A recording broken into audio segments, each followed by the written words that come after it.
waking up, sometimes I think it's overrated. I agree. I'm feeling a little loopy this morning.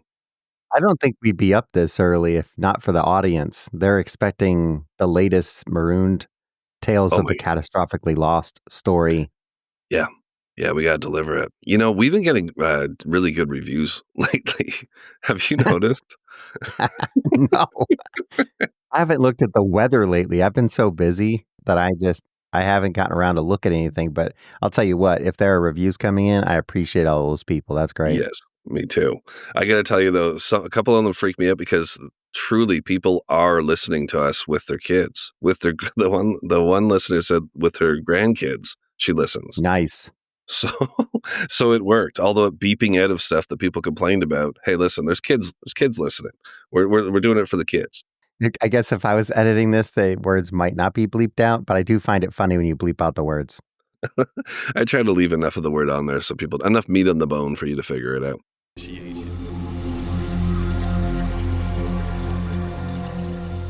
They say that it's safer to fly than it is to drive. But what they don't say is that a crash in the air compared to one on the ground is almost always scarier and highly likely to end in tragedy, especially when you clip a mountain and are sent careening to the forest floor, on fire, miles from civilization once you hit. Rescue teams, once finally alerted, already certain that you couldn't have possibly survived such a fender bender. Welcome to Marooned, harrowing tales of the catastrophically lost. I'm Jack Luna. This is Aaron Habel.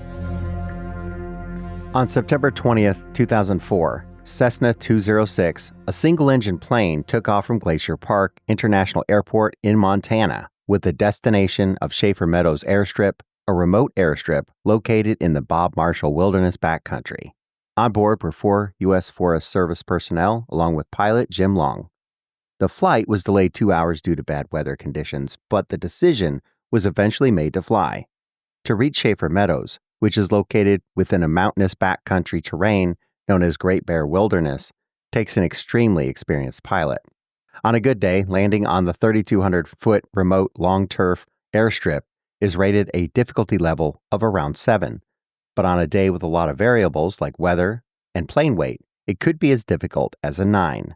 September 20th, 2024 was marked by thunderstorms with excessive rain and low clouds, and despite delays and concerns about the weather conditions, the flight went ahead. The plane took off at around 3 p.m. This was estimated to be around a 30-minute flight in clear conditions. The Forest Service's employees on board had been tasked with repairing telecommunications equipment as well as conducting vegetation surveys. Normally, the flight path to Schafer Meadows would involve flying east over Swan Range, but the plane was no match for the elements and was forced in a northeasterly direction over West Glacier and the U.S. Highway Corridor.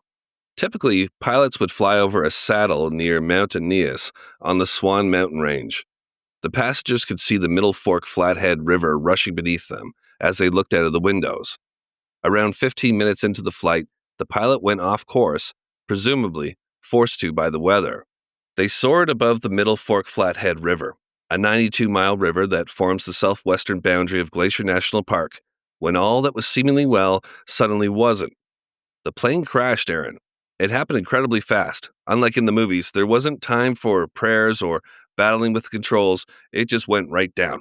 Yeah, that's right. Survivor Jodee Hogg would later describe the moment of the crash as very sudden. 1 minute, she was seated comfortably behind Jim, the pilot, looking out of the window at the scenery. The next, the side of a mountain was suddenly rushing closer. Jodee had this to say later. The crash was actually pretty fast. I just remember the impact. There was a loud noise, there was a fire, and I was trying to get my seatbelt undone. Jodee Hogg would go on to say that there was no malfunction with the engine and that everything seemed fine with the plane itself. This coincided with witness statements given not long after the crash. 2 bow hunters reported hearing the engine of a low-flying plane that suddenly cut out. The plane had crashed into the rocky side of Mount Liebig, above the timberline at approximately 6,500 feet at the head of Tunnel Creek drainage. The wings of the plane had clipped a rock jutting out of the mountainside, flipping the craft and severing the fuselage. From there, the plane fell to the ground. It burst into flames on impact, and the fuel drained out, practically burning the aircraft to ashes eventually, leaving almost nothing behind. Jodee Hogg, 23, managed to open the door, unbuckle her seatbelt, and fall from the overturned plane onto the snow-covered ground below. She heard the voice of her friend, 29-year-old Matthew Ramige, calling out to her from the burning wreckage. Matthew's foot was jammed, so she pulled at him with all of her strength to free him, and he too fell to the snow-covered ground below. Matthew would later say, "My right boot was lodged on something, and her strength jostled me free, and if it weren't for her, I don't know if I could have gotten out of the plane by myself." After freeing Matthew, Jodee checked on 32-year-old Forest Service worker Davita Bryant, who was motionless with blood on her hair and face. Pilot Jim Long was conscious. In a heroic move, he unbuckled Chief of the Forestry Team, 58-year-old Ken Good's seatbelt, shoving him out of the plane as the flames grew, consuming the aircraft. Jodee Hogg, Ken Good, and Matthew Ramige struggled away from the wreckage to flee the flames. Against the odds, they had managed to escape. Pilot Jim Long and forestry worker Davita Bryant never made it out. In an article published in the Independent Record in September 2004, Flathead County Sheriff Jim DuPont, who interviewed the survivors, initially said, "Jodee confirmed the engine was fine," adding, "It hit under full power, climbing as hard as it could to get over the ridge. That's very clear from the crash site." Although free from the wreckage, the three survivors' clothes had been mostly burned off of their bodies. They had no supplies, and they were 3,000 vertical feet above the nearest highway, completely lost in the wilderness. Matthew had a broken back, a compression fracture, and burns over 20% of his body. Jodee was bruised and burned, with a sprained ankle and back. At first, they stayed at the crash site, where Jodee attempted to aid Ken Good in any way she could. Of the three survivors, Good was the worst off and the eldest. There was nothing to clothe Ken with other than some surviving insulation from the plane, and what remained of the removable covering for the aircraft engine from the plane was used in an attempt to create a makeshift shelter.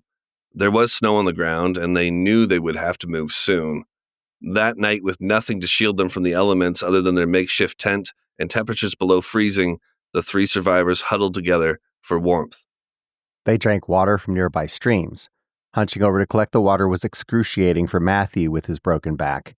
He had to lay down on his stomach to drink. Jodee tried to keep Ken Good awake through the night.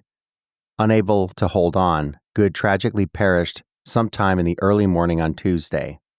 Jodee later said of Ken Good's death, "I had his face in my hands. I was yelling at him, 'Ken, Ken, wake up. I need you to wake up, Ken. Please wake up.' It was probably the longest night I've ever had in my life. We kept our spirits up. We talked a lot, slept a bit. Then morning came, and it was just another day I had to take a walk in the woods. So we did." At around 8 a.m. that morning, Jodee and Matthew knew they had to leave and attempt to get back to civilization. Matthew later said, "I felt like Jodee and I had to take action rather than wait for uncertain rescue. We knew which way we needed to hike out, so we took action and made it happen." Before they left the site of the wreckage, they took what remained of the debris to leave a marker in the snow that could be seen from above. They hoped that the footprints they left behind in the snow would be an indication to anyone who found the crash site that at least two people had survived. As they left, they turned to see the makeshift tent blow away behind them. The two remaining survivors had one thing stacked in their favor. They had a general idea of where they were. They guessed they were around 3 miles from the road. Both were burned, injured, and in shock, and they had a treacherous landscape ahead of them to traverse. They had to make their way down the mountain. They looked around and saw that the tops of the mountains were obscured by cloud cover, and any rescue attempts by air would be hindered by low visibility. This was indeed the case. Rescue attempts were halted until Tuesday afternoon, when the weather finally cleared up enough. Rescuers used the eyewitness statements, as well as a sighting of the wreckage later provided by a Forest Service work crew, to locate the crashed plane. The site was reached by helicopter on September 21, 2004, at approximately 1:45 p.m. The fuel fire had ravaged the plane, and rescuers assumed everyone inside. Because Ken Good was found outside of the plane and his makeshift shelter had blown away in the wind, rescuers initially believed that he must have been ejected from the plane on impact. In a portion of his clothing that had survived the flames was a notebook and pen, but nothing written in it. Rescuers theorized that if he or anyone else had survived the crash, that they would have written a note saying so. Long gone were the two sets of footprints left behind by Jodee and Matthew, who had left the scene in search of a road that they were aware of. As a result, rescuers assumed all passengers and pilot had perished. Under Sheriff Chuck Curry said, "There were no footprints leaving the site, no piled rocks, no written message, nothing indicating someone had survived or left the area." Sheriff DuPont called off the search and was left to break the news to the passengers' next of kin. Upwards of 100 friends and relatives of the pilot and passengers showed up to help him with the search, but were turned away. They didn't know the terrain and would likely cause more harm than good, they were told. Linda Woods, a friend of Matthew Ramige, said, "There were 100 people waiting in Whitefish to do this. We sat on the couch and cried instead of being out hiking and searching. And we just accepted what we were told." Sheriff DuPont said that the crash scene was so violent that he couldn't believe anyone could survive it. The craft was ripped apart and melted, and the idea that anyone could have survived the intense flames seemed illogical to him. He did not have proof that all passengers and pilot had perished, but he had made a statement concluding that they had. The following day, Wednesday, he returned to the site of the wreckage and attempted to identify and collect anything that looked like bone or teeth. DuPont would later say that it was difficult to count the victims because their remains were so badly damaged. With Jodee, Hogg, and Matthew Ramige presumed dead, and nothing left at the crash site to indicate otherwise, no one was looking for Jodee or Matthew. Jodee Hogg's brother worked on her obituary, while her father repeatedly called her cell phone, refusing to believe she was dead. Just like her father, Jodee's twin sister, Keena, never believed her sister was dead. She told her parents, "I knew she was alive. I told my mom when she called me the first time. I said, well, it's okay. She's still alive." Yeah, that's interesting. They do say that twins have a sense of one another like that, kind of like us, Aaron. For example, I can sense that I just jumped in at a bad time and should just let you continue talking. But that is always interesting to me. It feels like twins can sense one another, and she feels that her twin sister is still alive, and she's right. Yeah, it's never a bad time, Jack, but yeah. Now listen, this idea that the plane was in such rough shape that no one could have survived, wasn't there any thought given to maybe this damage happened over time as well? I mean, if you have a fire, it might take so long for that fire to actually destroy the whole plane, and Right. maybe people could have gotten out before the fire reached them. I guess, Yeah. sometimes we assume the worst. Yeah, but what you just said is exactly what happened. So you're right. I mean, yeah, this is a big blunder, and they take responsibility for that later. But you should never assume. What do they say about assuming? Hey, Aaron? Hmm. Too bad we can't swear on this program, but you get the gist. Oh, we can swear, we can curse, we can cuss. You just have to bleep it out. I'm a real stickler for that. So although cold, wet, and in pain, the surviving and very much alive forestry workers tried to keep up morale. Matthew was badly injured, but Jodee knew if they stopped for too long at any point, they would maybe never get started again and perish. She motivated Ramige to walk on, taking only short breaks in between. Their stomachs were empty and aching, they were in pain, they had barely any energy, but Jodee knew that they had to press on at all costs. Jodee later said, "I had a feeling that it was absolutely unacceptable for me to sit down and quit. I also knew it wasn't my time.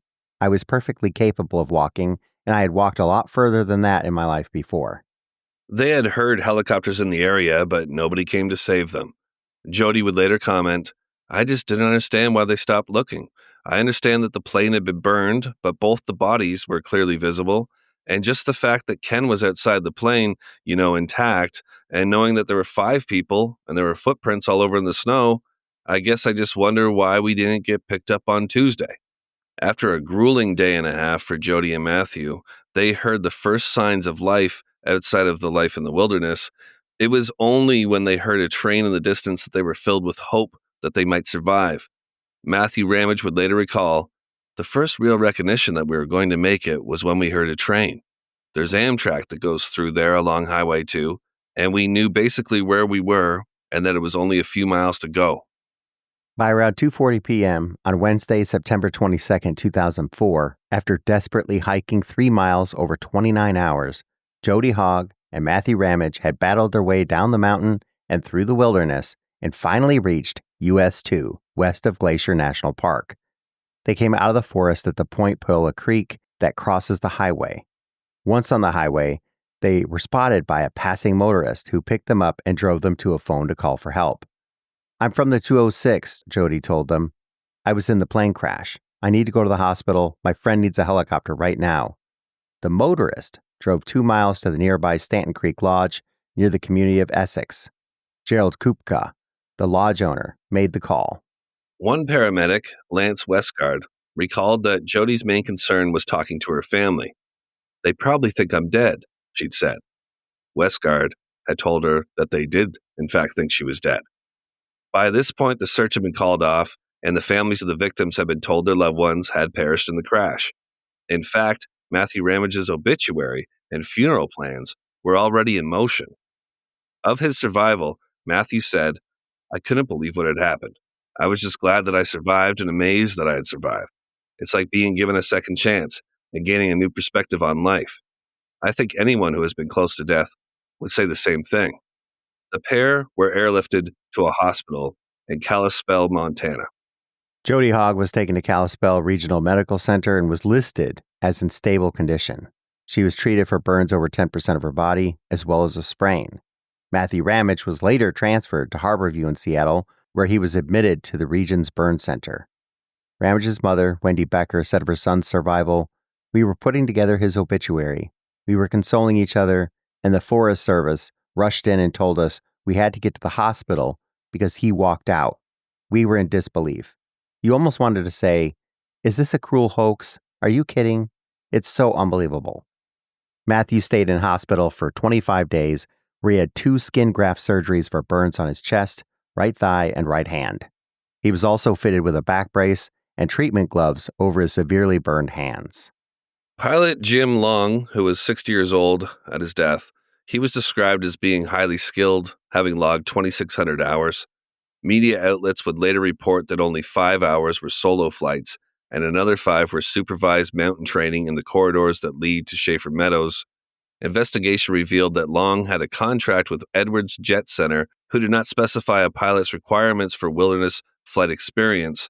A flight of the type Long took his passengers on that ill-fated day required at least 200 hours of typical terrain experience. Long had been interviewed by a Forest Service regional flight inspector and had taken a test flight. The crash challenged how pilots flying backcountry routes would be tested and would push to contractually redefine what typical terrain referred to. The report also requested modifications be made to other requirements, such as an automated flight program that transmits global position so planes and other aircraft can be located in the event of a crash. The final adjustment suggested in the report was that all employees should wear both protective clothing and have survival gear in the event of a similar incident. Although investigated by the U.S. Forest Service, the National Transportation Safety Board conducted their own investigation and determined in the report that Jim Long became confused about his location, and that's why they crashed. It's thought that pilot Jim Long planned to follow a highway through River Valley with a rocky and steep terrain and mountains that stood with peaks reaching over 8,000 feet. He would follow the river to a wilderness landing strip. Weather reports from the day indicated that the ridgetops were covered in cloud, and with low visibility, drainages and valleys could look alike. Long's final radio transmission reported that he believed he was flying over a small town close to a point at which the flight would deviate away from the highway. However, radar data said otherwise. Long was actually flying up a steep drainage, caught in a left climbing turn when the plane collided with a mountainside. Another pilot at the time, Robbie Holman of Whitefish, who had 40 years of experience under his belt, weighed in on what may have happened in an article published in the Daily Sentinel. He said, "You can't see forward, you can't see behind you, you can't see right or left, so all you can do is go up. You don't do that unless things have closed in so bad you don't have any choice." Of declaring the survivors dead, Air Search Coordinator for Diamond Air Search and Rescue in Kalispell, John Gissel-Brecht, said of the crash, "We have an issue that they declared them dead without having proof. That's a serious issue. You would declare them missing until you have concrete evidence that they are dead." When asked to explain the course of action he took, Sheriff DuPont said, "It's very easy in retrospect to be critical, and that's okay, because it makes us step back and question our decisions. But the fact is, There was nothing there whatsoever to indicate that anyone survived the crash. Nothing. Period. And I got to say here, Aaron, the obvious. There was also nothing there to indicate that those two, Jodee and Matthew, had perished. They weren't there. So Right. it seems like he's having trouble admitting any wrongdoing here, which always bothers me about people. I mean, you just got to say, hey, we made it, we messed up bad, and it won't happen again in the future. Mm-hmm. Chuck Curry, Flathead undersheriff at the time, apologized to the families and told them, if you want to be mad at somebody, I'm your guy. I'm so sorry. I'm so happy they're alive, and I'm so sorry we weren't out looking. 6 weeks later, Jodee Hogg and Matthew Ramige were awarded Medals of Valor for trying to save their fellow passengers. Long's wife was also presented with a medal for his efforts to free Good from the burning plane. The husband of Davita Bryant was angered that Long was recognized for trying to save Good's life and not blamed for the death of his wife. He said, one action shouldn't override a whole series of bad decisions that cost people their lives. That plane should have never left the ground. Davita had been employed by Forest Services for years and was due to retire in just a matter of months before her life tragically ended.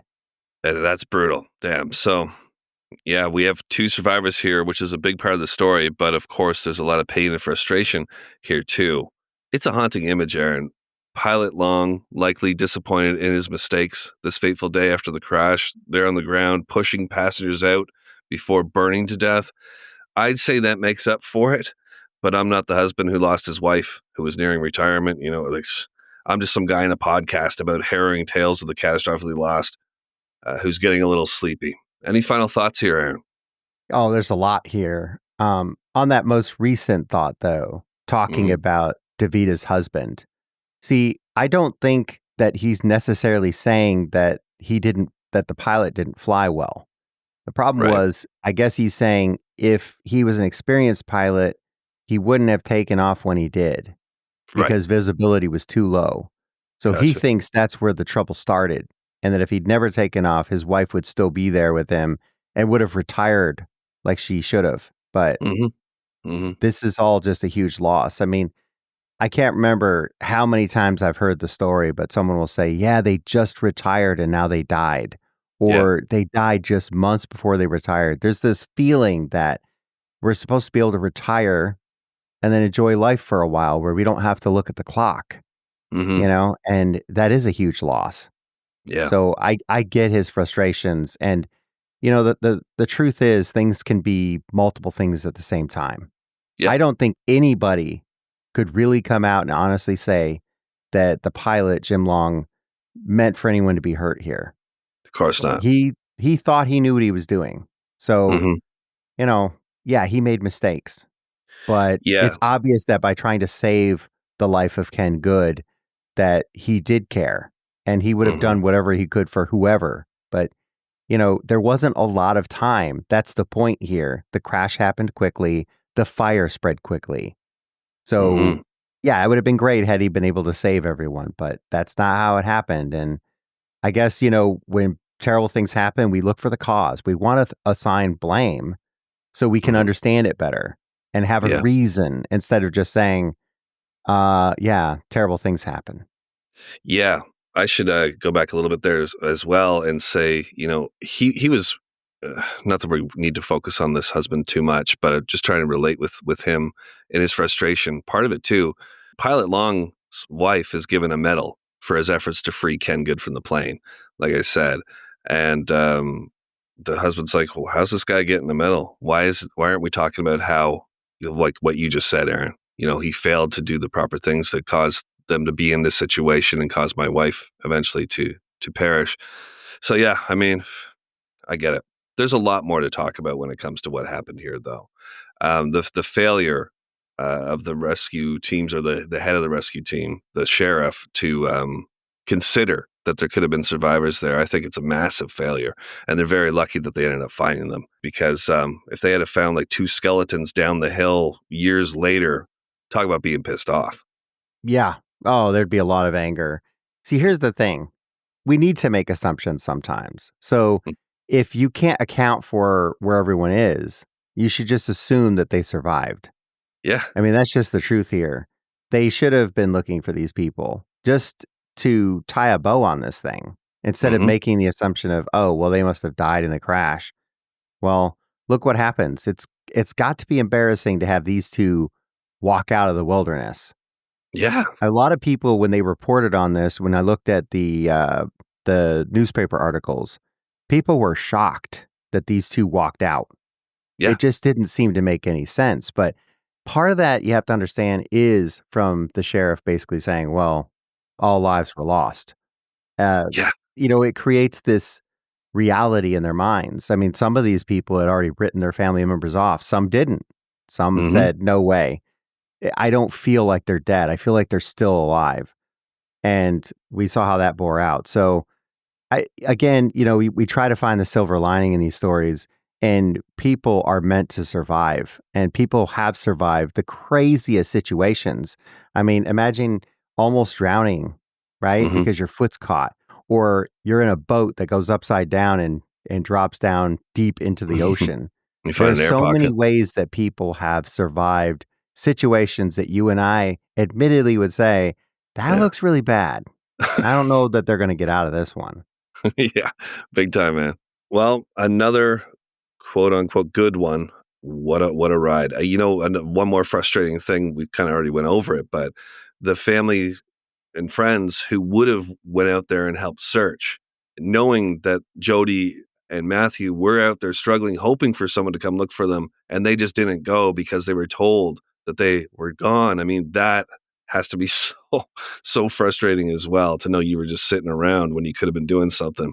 Well, at least they survived. At least those two survived, and it wasn't a complete devastating loss. I think that's about it, Aaron. I think I'm going to not make any jokes at the end of this, because there were, and they're not that good anyways, for one, my jokes. But there were some people that perished here. So you're just really tired. I think the sound of the train that passed through earlier made you sleepy. I think it calms you down and puts you at ease. It does. Yeah, that long, lonely whistle. And you're not getting any younger, so I think that you need like a morning nap. I do. Yeah. As soon as I wake, the first thing I need when I wake up is a nap. Let's be honest, you've been up for almost 3 hours now, at least. Yeah, same with you. All right, buddy. Let's get some sleep. Good night. Good night. And if you're listening to this, please share this with everyone you know. Everyone should be listening to Maroon Tales of the Catastrophically Lost. We appreciate all the reviews that are coming in, so keep it up. Thank you so much. Yep. Thanks, everyone. Typically, pilots would fly over a saddle near Mount Anus. Yeah, that's exactly it. How did you know? Is it actually? It's Aeneas. All right, let me do that again. Goddamn. Matthew would later say, there's a fucking train. Just one sec. He's dealing with a train too, huh? Yeah.